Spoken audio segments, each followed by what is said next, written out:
Live from the Johns Hopkins Applied Physics Laboratory in Laurel, Maryland. Welcome to NASA's New Horizons Countdown to Pluto.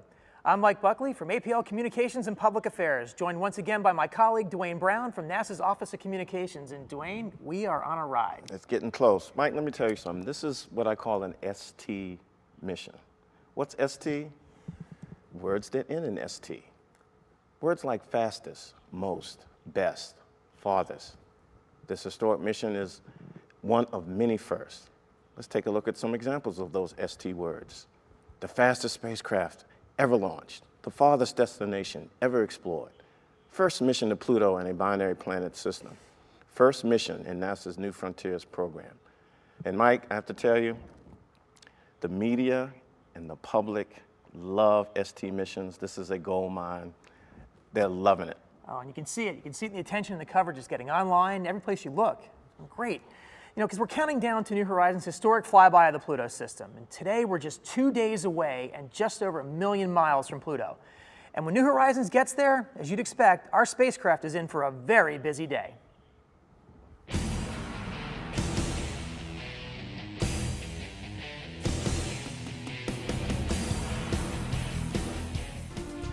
So July 14th is going to be really exciting. We have observations planned with our whole suite of instruments. Things really begin to heat up at about 3 hours before closest approach. As we're flying by, if my hand is Pluto, the spacecraft will fly by and it'll scan the LISA instrument across the surface of Pluto to build up a spectral image of what the surface looks like. Then as we get around toward Pluto's terminator, we take our very long, high-resolution scans in black and white, which means that we can use the very wide-field MVIC and at the same time use the narrow-field LORI.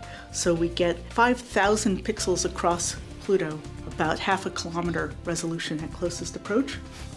At the same time, we have this very skinny inset of the LORI field of view at only about 100 meters per pixel. So we take our LORI images one after the other, these overlapping images.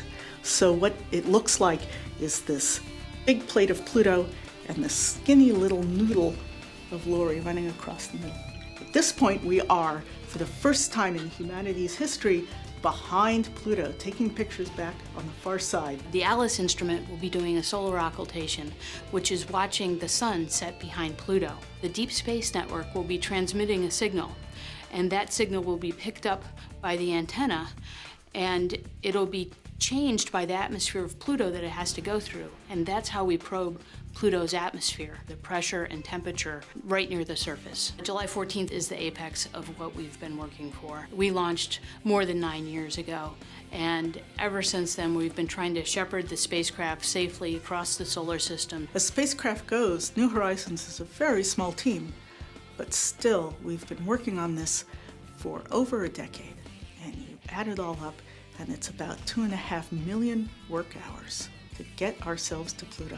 We can't wait to get to Pluto and to July 14th and see what the surface looks like. We're ready to go, and it's showtime.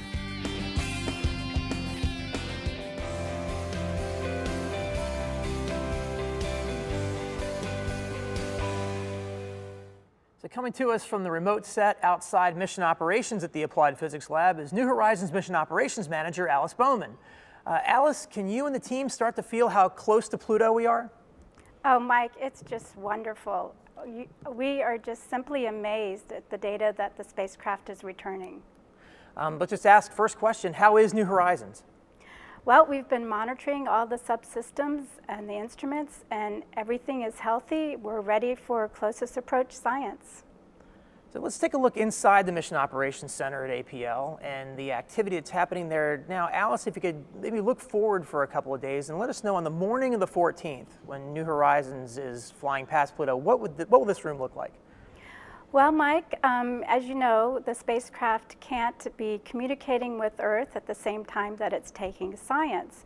But as you also know, we have an instrument on board the spacecraft that requires an uplink signal from the Earth. So if you were to look in the Mission Operations Center, between maybe 4:30 and 6:30 a.m. Eastern Time, you would see that we would have our flight controllers and members of the REX team configuring the antennas. We actually will be up with 7 of the Deep Space Network antennas simultaneously, and you will see them configuring those antennas and sending the uplink signal to the spacecraft. And then about 4.5 hours later, when that signal arrives to the spacecraft, that's when the observation will occur. Alice, this is Dwayne. That's the morning event. Folks have to remember that this is a 2-part affair. There's some things happening on the evening of July 14th. Tell us about that. Yes, the evening is going to be pretty exciting. We will have a slight break in the science observations on board the spacecraft, and the spacecraft will turn and point to Earth and send 15 minutes of telemetry towards Earth. We'll receive that telemetry about 4.5 hours later, which will be at about a little bit before 9 p.m. Eastern Time, 8:53 to be exact. In the mock, we'll have subsystem engineers anxiously awaiting that data.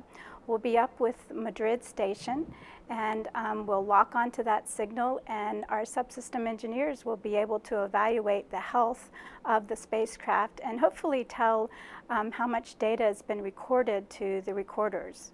Well, Alice, you know, I know it's a lot of intensity and a lot of excitement. How do you relax, sort of just to settle down before you really get into all of the engineering and all of the mission ops? How do you do that? Well, many of us will be taking maybe cat naps in our offices, but we're all so excited to be part of this mission, to see that data for the first time. It's going to be hard for us to relax until after that closest approach flyby telemetry.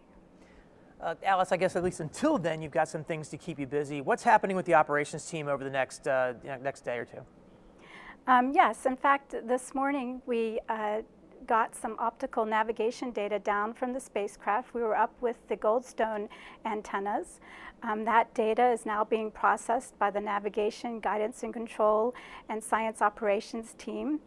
About 1:30 this afternoon, we'll get another and final set of optical navigation data. And this is data that's going to be used to determine whether or not we need to do a slight time adjustment to those science observations. Additionally, we're going to be bringing down more science data, and also in the evening, we'll be doing an uplink to the REX instrument. Okay, sounds like a busy enough day. Leading up to this. Thanks, Alice. Thanks. Now, how much time would it take to find your Pluto time? Now, if you've got a minute, we have an answer. Pluto is super far away, but it's way brighter up there than you'd think. This is Pluto in a minute.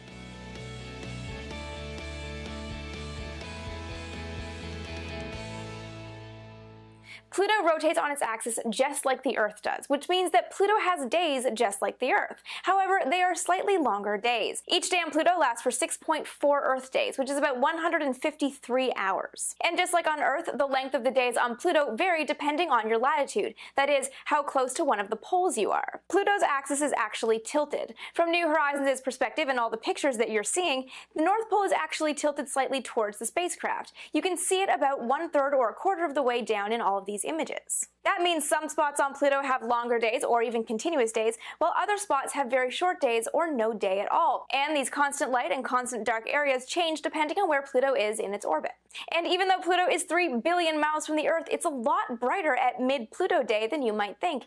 If you want to find out just how bright it is, you can do that. Go to solarsystem.nasa.gov/Pluto time. From there, you can enter where you live, and it will tell you at your local time what the equivalent brightness is as noon on Pluto. So definitely go check out what Pluto time is going to look like in your time zone. Set an alarm on your phone, and when it goes off, hop outside, take a selfie, and tweet it using the hashtag PlutoTime and PlutoFlyby. And of course, tweet your questions with those hashtags as well. For more news on Pluto, be sure to check out the New Horizons websites, and be sure to come back tomorrow for more Pluto in a minute.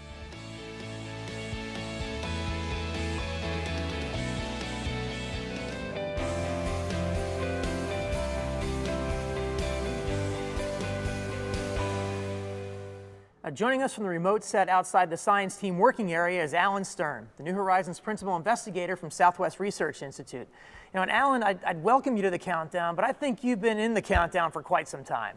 Hi, Mike. Good morning. Yeah, we've been working on this for a long time, and it's finally going to pay off.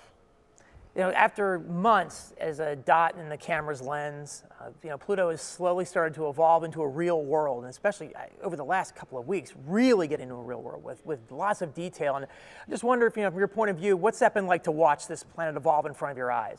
Well, it's been fabulous, and I think I speak for the whole science team. You know, after working on this so long and having images that were so crude before we got on the spot, that were just a few pixels across, made from Earth or Earth orbit, and to see that double and then quadruple, and then a factor of 10. And we've had about a total of a factor of 30 improvement.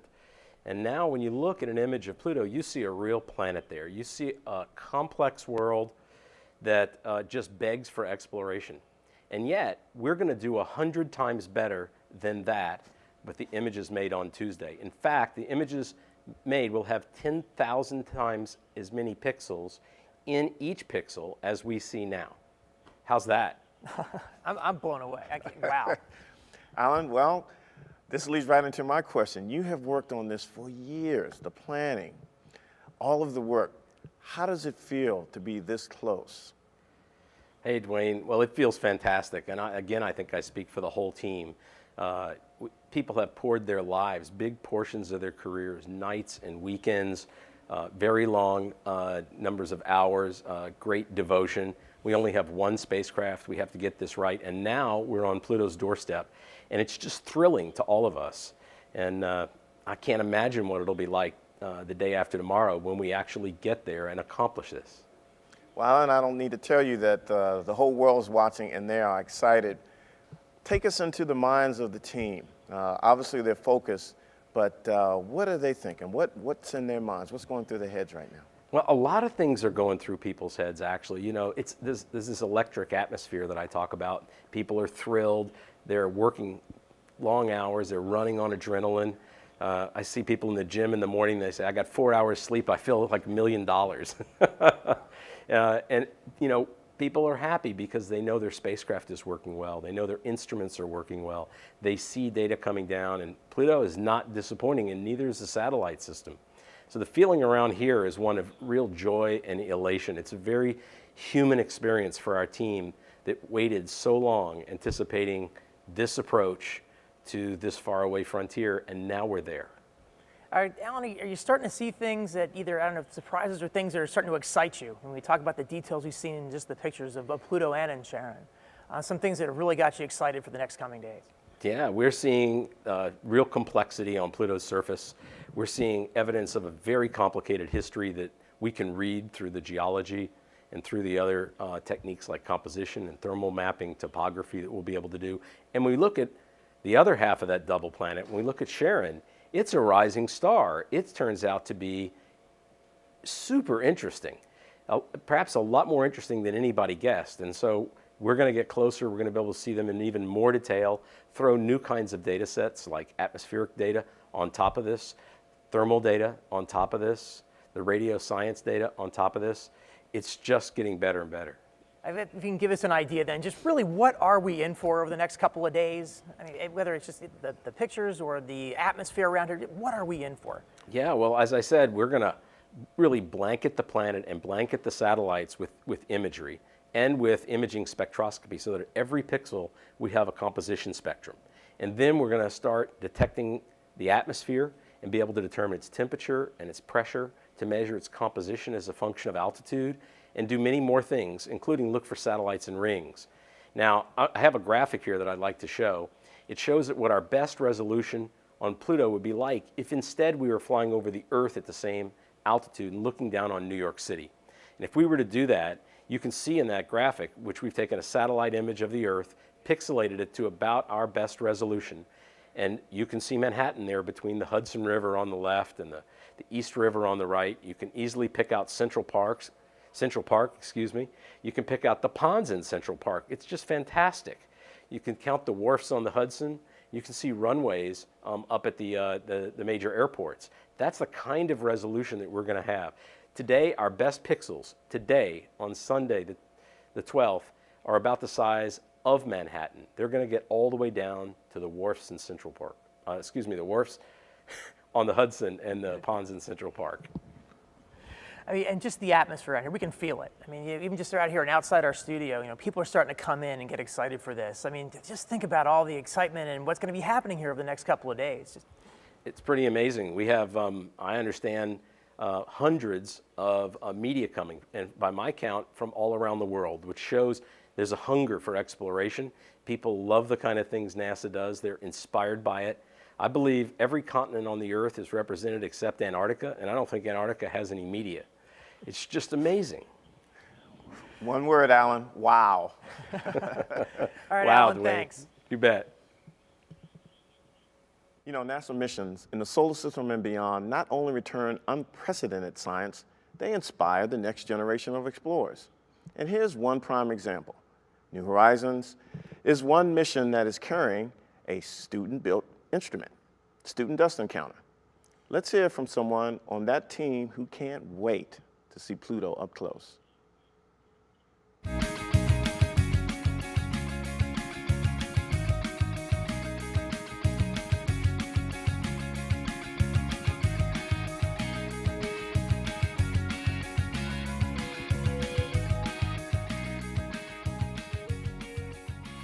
My name is Jamie Zalay, and I'm the lead grad student on the Student Dust Counter aboard New Horizons. The Student Dust Counter is the only interplanetary instrument that's been made and operated by students. When SDC was being built, there were a lot of students, and the largest up to about 25 that were involved with this instrument. And they had jobs that ranged anywhere from software engineering to mechanical to thermal design.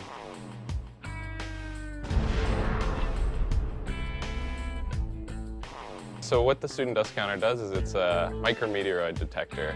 There's tiny little bits of material out throughout the solar system, and the Student Dust Counter all along the way that New Horizons is taking to get to Pluto is detecting little impacts of these tiny little grains. And what this does is help us understand the distribution of this debris disk throughout our solar system. And all of the sensors, except 2 of them, are facing the RAM direction, or they're roughly on the windshield of New Horizons. The little tiny pieces of dust are about a fraction of the size of a human hair, while the instrument is about the size of the pizza box. And so there's no danger of it running out of space to collect hits. So the Student Dust Counter was made by students, but it had to fulfill all the requirements that NASA needs to be on a mission. And that means that it is a real instrument and it is doing real science aboard New Horizons, just like every other instrument. So far, as of October 2010, in fact, it became the farthest reaching dust detector, student-built or not. And so every day it's continuing to break that record and collect new data. We've already been able to refine our models of the solar system dust distribution because of this instrument. This is an incredible experience. There's no other instrument like it, and students have been so excited to get their hands on this. I know personally I was. This is an incredibly unique experience for a grad student to be able to operate and pretty much run the show for an instrument that's aboard a NASA mission. And a lot of the students that have worked on this have gone on to really great careers in space science. My name's Jamie Zalay, and I'm a Plutophile because I can't wait to learn about a whole new class of objects in the solar system. Now, just as Amy showed you Pluto time on Pluto, why don't we take a look at some of your views of Pluto time here on Earth?